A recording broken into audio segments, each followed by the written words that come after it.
Não levantar falso testemunho. No silêncio da consciência, Deus fala. E muitas vezes, Ele fala não por meio de grandes sinais, mas pelo peso sutil que sentimos, quando sabemos que distorcemos a verdade. Não levantar falso testemunho não é apenas um mandamento antigo, é uma convocação diária à integridade do coração. Este preceito ultrapassa a simples proibição da mentira. Ele toca o mistério da dignidade humana, da justiça e da comunhão. O oitavo mandamento, iluminado pelo ensinamento da Igreja, nos recorda que a verdade não é uma ideia abstrata. A verdade tem um rosto, tem uma história, e as consequências. A cada palavra que pronunciamos, pode construir pontes ou erguer muros. Quando alguém levanta falso testemunho, não está apenas alterando os fatos, mas está ferindo a reputação, quebrando a confiança e obscurecendo a imagem de Deus no outro. O Catecismo da Igreja Católica ensina que a mentira consiste em dizer o que é falso, com a intenção de enganar. Mas há formas ainda mais sutis de falso testemunho. A omissão maliciosa. A insinuação ambígua. A distorção conveniente. Em tempos de comunicação instantânea, onde uma mensagem se espalha em segundos, a responsabilidade cristã torna-se ainda maior. Compartilhar algo sem verificar, espalhar os boatos, alimentar os julgamentos precipitados, tudo isso pode se tornar participação em uma cadeia de injustiça. Jesus se apresenta como o caminho, a verdade e a vida. Se desejamos segui-lo, precisamos amar a verdade, não apenas quando ela nos favorece, mas, sobretudo, quando ela nos exige a conversão. A verdade pode ser desconfortável.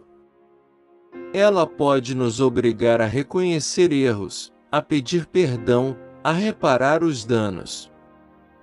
Mas é justamente essa verdade que liberta. A mentira, ao contrário, aprisiona. Quem mente precisa sustentar as suas versões, construir as suas máscaras e viver sob tensão constante. Levantar falso testemunho é também uma forma de violência. Muitas reputações foram destruídas por palavras irresponsáveis. Na tradição católica, a honra do próximo é um bem precioso.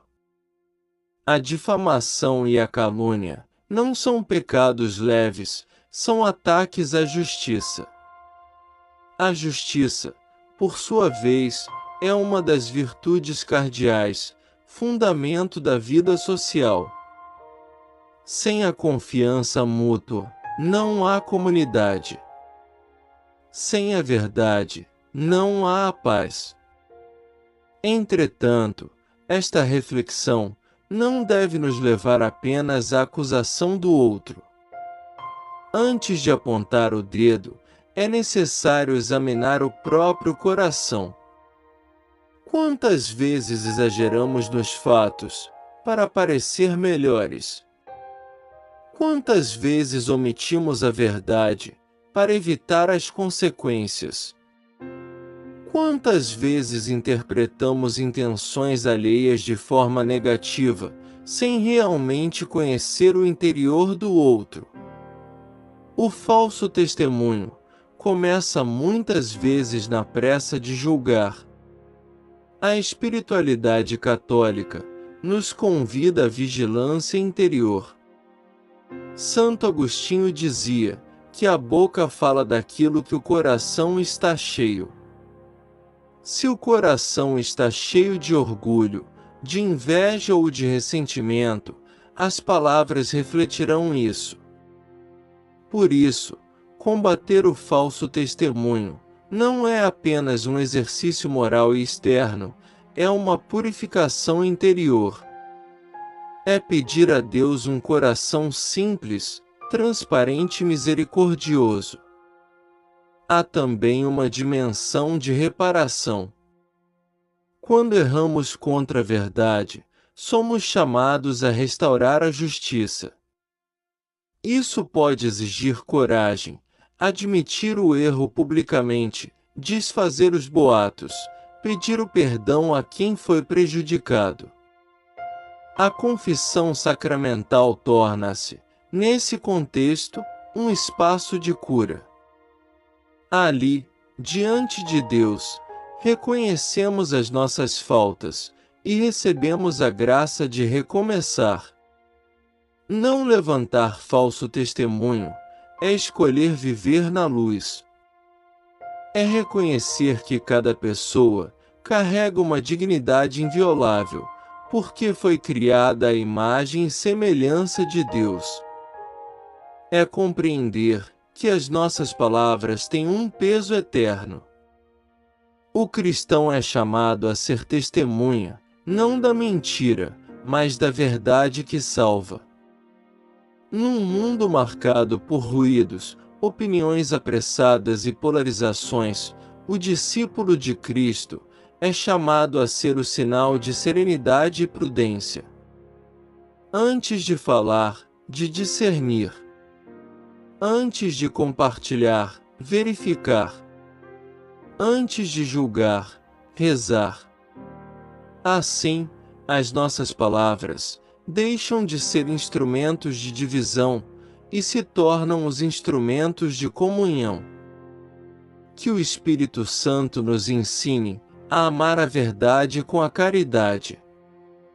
Porque a verdade sem o amor fere, mas o amor sem verdade engana. E somente quando a verdade e a caridade caminham juntas, é que a nossa vida se torna um autêntico testemunho cristão. Não levantar falso testemunho é, portanto, mais do que obedecer a um mandamento. É participar da própria fidelidade de Deus, que é sempre verdadeiro, e jamais abandona a sua palavra. Albert Apolinário.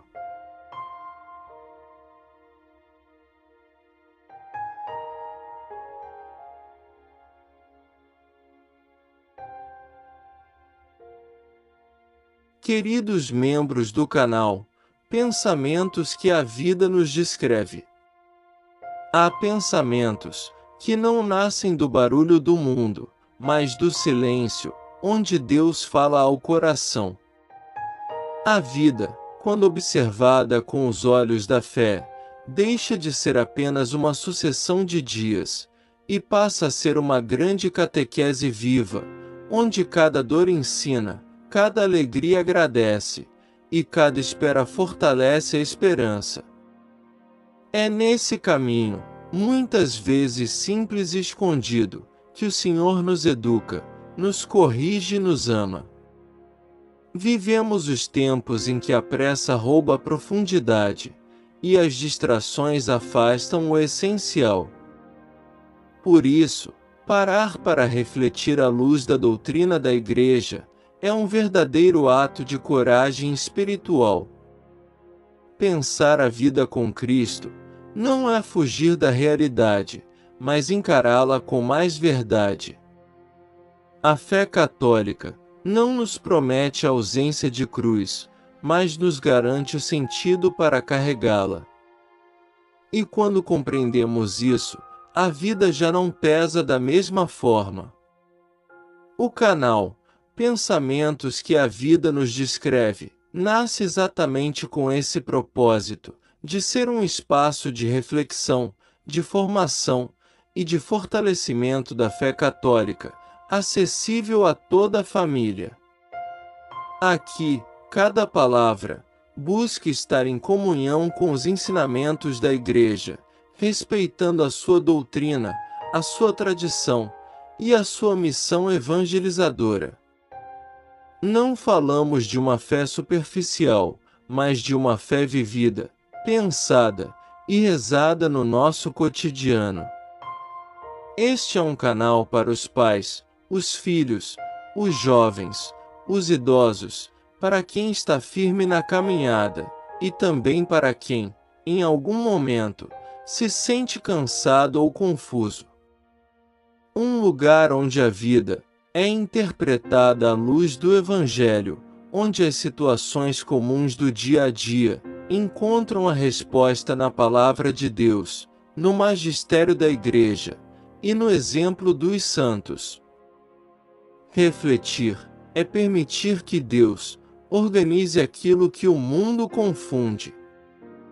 É deixar que a verdade ilumine as decisões, que o amor cure as feridas e que a esperança renove as forças. Cada reflexão aqui partilhada é um convite à conversão diária, ao crescimento espiritual e ao reencontro com o essencial, Cristo no centro de tudo.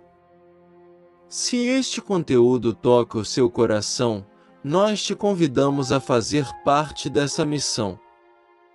Inscreva-se em nosso canal Pensamentos que a Vida nos Descreve, deixe o seu like, escreva um comentário, a sua participação fortalece este nosso trabalho e ajuda a nossa mensagem a alcançar mais famílias.